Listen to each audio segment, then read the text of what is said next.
Whoa, dude. Check out those killer equations. Sweet. Actually, for the next 18 minutes, I'm going to do the best I can to describe the beauty of particle physics without equations. It turns out there's a lot we can learn from coral. A coral is a very beautiful and unusual animal. Each coral head consists of thousands of individual polyps. These polyps are continually budding and branching into genetically identical neighbors. If we imagine this to be a hyper-intelligent coral, we can single out an individual and ask him a reasonable question. We can ask how exactly he got to be in this particular location compared to his neighbors. If it was just chance or destiny or what. Now, after admonishing us for turning the temperature up too high, he would tell us that our question was completely stupid. These corals can be kind of mean, you see, and I have surfing scars to prove that. But this polyp would continue and tell us that his neighbors were quite clearly identical copies of him, that he was in all these other locations as well, but experiencing them as separate individuals. For a coral, branching into different copies is the most natural thing in the world. Unlike us, a hyper-intelligent coral would be uniquely prepared to understand quantum mechanics. The mathematics of quantum mechanics very accurately describes how our universe works, and it tells us our reality is continually branching into different possibilities, just like a coral. It's a weird thing for us humans to wrap our minds around, since we only ever get to experience one possibility. This quantum weirdness was first described by Erwin Schrödinger and his cat. The cat likes this version better. In this setup, Schrödinger is in a box with a radioactive sample that, by the laws of quantum mechanics, branches into a state in which it is radiated and a state in which it is not.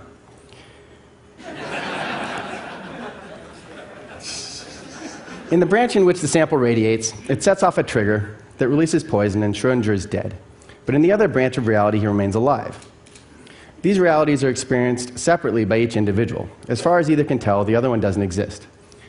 This seems weird to us because each of us only experiences an individual existence, and we don't get to see other branches. It's as if each of us, like Schrödinger here, are a kind of coral, branching into different possibilities. The mathematics of quantum mechanics tells us this is how the world works at tiny scales. It can be summed up in a single sentence.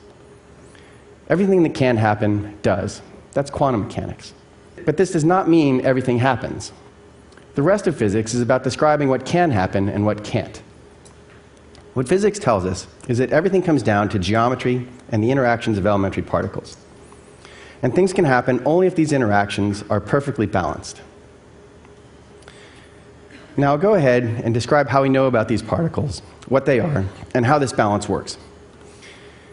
In this machine, a beam of protons and antiprotons are accelerated to near the speed of light and brought together in a collision, producing a burst of pure energy. This energy is immediately converted into a spray of subatomic particles, with detectors and computers used to figure out their properties. This enormous machine, the Large Hadron Collider at CERN in Geneva, it has a circumference of 17 miles, and when it's operating, draws 5 times as much power as the city of Monterey. We can't predict specifically what particles will be produced in any individual collision.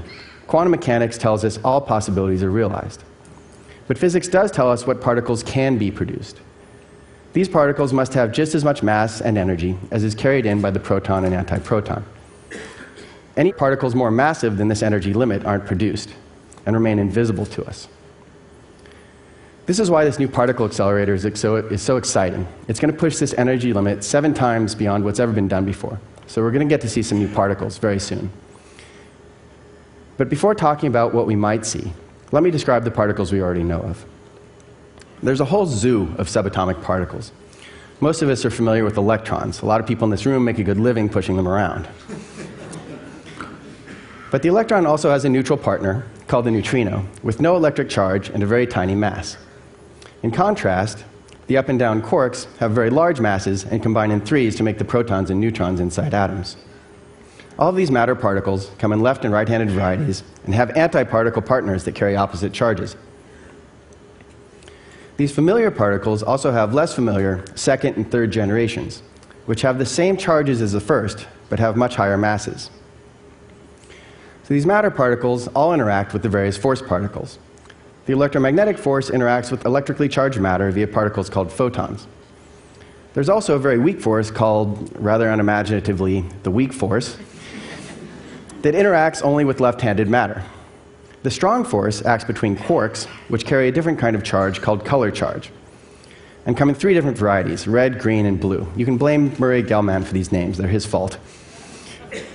Finally, there's the force of gravity, which interacts with matter via its mass and spin. The most important thing to understand here is that there's a different kind of charge associated with each of these forces. These four different forces interact with matter according to the corresponding charges that each particle has. A particle that hasn't been seen yet, but we're pretty sure exists, is the Higgs particle, which gives masses to all these other particles. The main purpose of the Large Hadron Collider is to see this Higgs particle, and we're almost certain it will. But the greatest mystery is what else we might see. And I'm going to show you one beautiful possibility towards the end of this talk.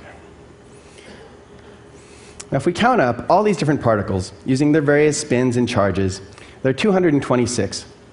That's a lot of particles to keep track of. And it seems strange that nature would have so many elementary particles. But if we plot them out according to their charges, some beautiful patterns emerge. So the most familiar charge is electric charge. Electrons have an electric charge of -1, and quarks have electric charges in thirds. So when two up quarks and a down quark are combined to make a proton, it has a total electric charge of +1. These particles also have antiparticles, which have opposite charges. Now, it turns out that electric charge is actually the combination of two other charges, hypercharge and weak charge. If we spread out the hypercharge and weak charge and plot the charges of particles in this two-dimensional charge space, the electric charge is where these particles sit along the vertical direction. The electromagnetic and weak forces interact with matter according to their hypercharge and weak charge, which make this pattern. This is called the Unified Electroweak Model, and was put together back in 1967. The reason most of us are only familiar with electric charge and not both of these is because of the Higgs particle. The Higgs, over here on the left, has a large mass and breaks the symmetry of this electroweak pattern. It makes the weak force very weak by giving the weak particles a large mass. Since this massive Higgs sits along the horizontal direction in this diagram, the photons of electromagnetism remain massless and interact with electric charge along the vertical direction in this charge space. So the electromagnetic and weak forces are described by this pattern of particle charges in two-dimensional space. We can include the strong force by spreading out its two charge directions and plotting the charges of the force particles and quarks along these directions. The charges of all known particles can be plotted in a four-dimensional charge space and projected down to two dimensions like this so we can see them. Whenever particles interact, nature keeps things in a perfect balance along all four of these charge directions. If a particle and antiparticle collide, it creates a burst of energy and a total charge of 0 in all four charge directions. At this point, anything can be created as long as it has the same energy and maintains a total charge of 0. For example, this weak force particle and its antiparticle could be created in a collision. In further interactions, the charges must always balance. One of the weak particles could decay into an electron and an antineutrino, and these three still add to 0 total charge. Nature always keeps a perfect balance. So these patterns of charges are not just pretty. They tell us what interactions are allowed to happen. And we can rotate this charge space in 4 dimensions to get a better look at the strong interaction, which has this nice hexagonal symmetry. In a strong interaction, a strong force particle, such as this one, interacts with a colored quark, such as this green one, to give a quark with a different color charge, this red one. And these strong interactions are happening millions of times each second in every atom of our bodies, holding the atomic nuclei together. But these 4 charges corresponding to 3 forces are not the end of the story. We can also include 2 more charges corresponding to the gravitational force. When we include these, each matter particle has 2 different spin charges, spin up and spin down. So they all split and give a nice pattern in 6-dimensional charge space.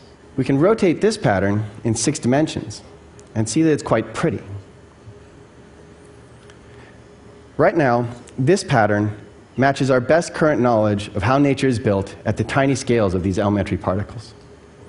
This is what we know for certain. Some of these particles are at the very limit of what we've been able to reach with experiments. From this pattern, we already know that particle physics at these tiny scales, the way the universe works at these tiny scales, is very beautiful. But now I'm going to discuss some new and old ideas about things we don't know yet. We want to expand this pattern using mathematics alone and see if we can get our hands on the whole enchilada. We want to find all the particles and forces that make a complete picture of our universe. And we want to use this picture to predict new particles that we'll see when experiments reach higher energies. So there's an old idea in particle physics that this known pattern of charges, which is not very symmetric, could emerge from a more perfect pattern that gets broken, similar to how the Higgs particle breaks the electroweak pattern to give electromagnetism.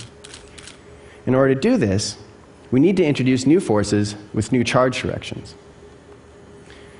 When we introduce a new direction, we get to guess what charges the particles have along this direction, and then we can rotate it in with the others. If we guess wisely, we can construct the standard charges in 6 charge dimensions as a broken symmetry of this more perfect pattern in 7 charge dimensions. This particular choice corresponds to a grand unified theory introduced by Petit and Salam in 1973. When we look at this new unified pattern, we can see a couple of gaps where particles seem to be missing. This is the way theories of unification work. A physicist looks for larger, more symmetric patterns that include the established pattern as a subset. The larger pattern allows us to predict the existence of particles that have never been seen. This unification model predicts the existence of these 2 new force particles, which should act a lot like the weak force, only weaker.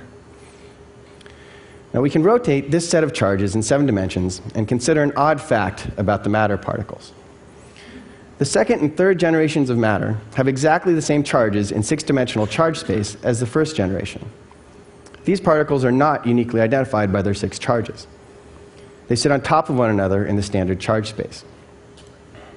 However, if we work in 8-dimensional charge space, then we can assign unique new charges to each particle. Then we can spin these in 8 dimensions and see what the whole pattern looks like. Here we can see the second and third generations of matter now, related to the first generation by a symmetry called triality. This particular pattern of charges in 8 dimensions is actually part of the most beautiful geometric structure in mathematics. It's a pattern of the largest exceptional Lie group, E8. This Lie group is a smooth, curved shape with 248 dimensions. Each point in this pattern corresponds to a symmetry of this very complex and beautiful shape. One small part of this E8 shape can be used to describe the curved space-time of Einstein's general relativity, explaining gravity. Together with quantum mechanics, the geometry of this shape could describe everything about how the universe works at the tiniest scales.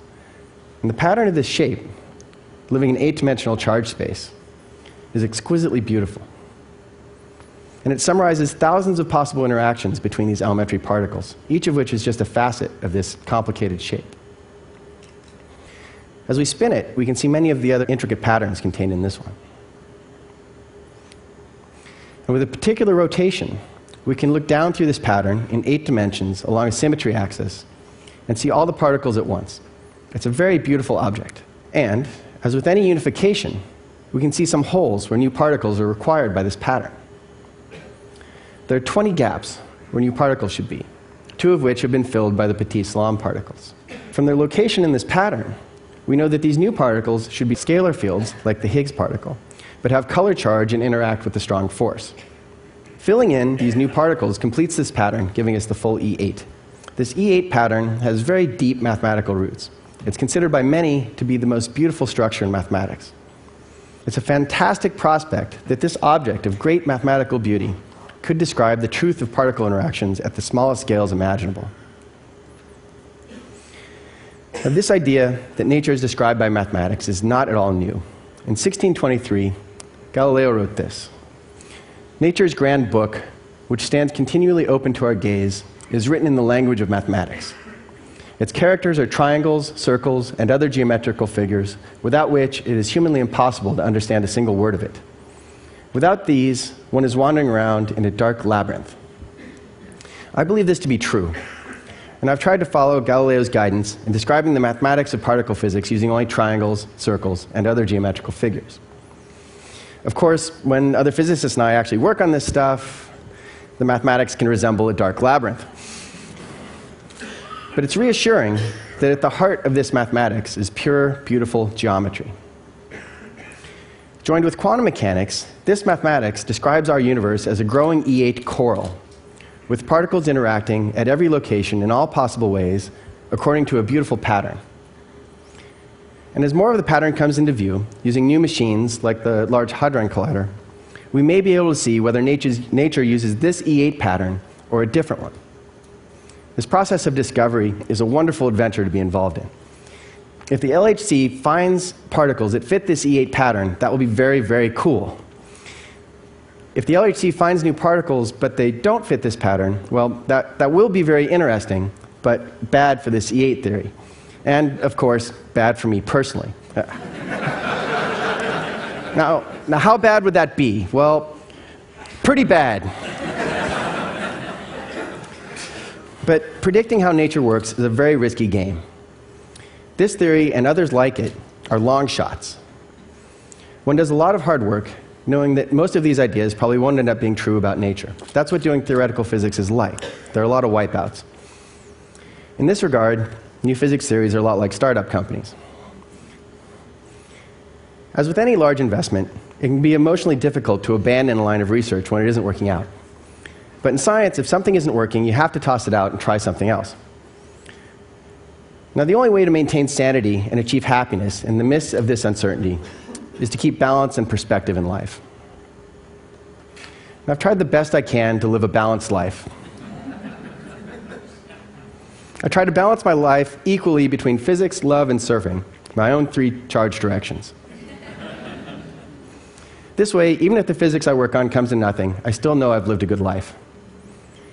And I try to live in beautiful places. For most of the past 10 years, I've lived on the island of Maui, a very beautiful place. Now, it's one of the greatest mysteries in the universe to my parents how I managed to survive all that time without engaging in anything resembling full-time employment. But I'm going to let you in on that secret. This was a view from my home office on Maui. And this is another. And another. And you may have noticed that these beautiful views are similar, but in slightly different places. That's because this used to be my home and office on Maui. I've chosen a very unusual life. But not worrying about rent allowed me to spend my time doing what I love.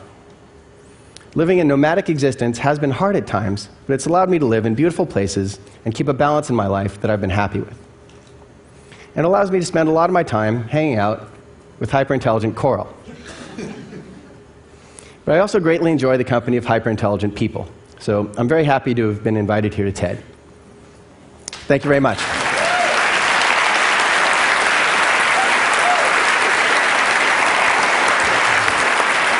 Just stay here one sec. Yep. I probably understood 2% of that, but I still absolutely loved it. So I'm going to sound dumb. Your theory of everything. I'm used to coral. That's right. That's right. The reason it's got a few people at least excited is because if you're right, it brings gravity and quantum theory together. And so, are you saying that we should think of the universe at its heart, like that the smallest things that there are somehow an E8 object of possibility that is? I mean, is there a scale to it at the smallest scale in your mind, or? Well, right now, the pattern I showed you that corresponds to what we know about elementary particle physics, that already corresponds to a very beautiful shape. And that's the one that I said that we knew for certain. And that shape has remarkable similarities and the way it fits into this E8 pattern, which could be the rest of the picture.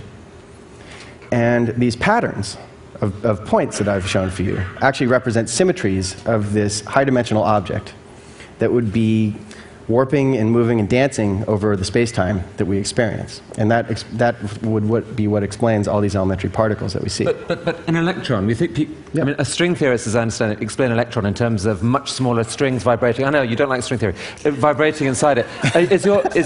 How should we think of an electron? is in relation to E8?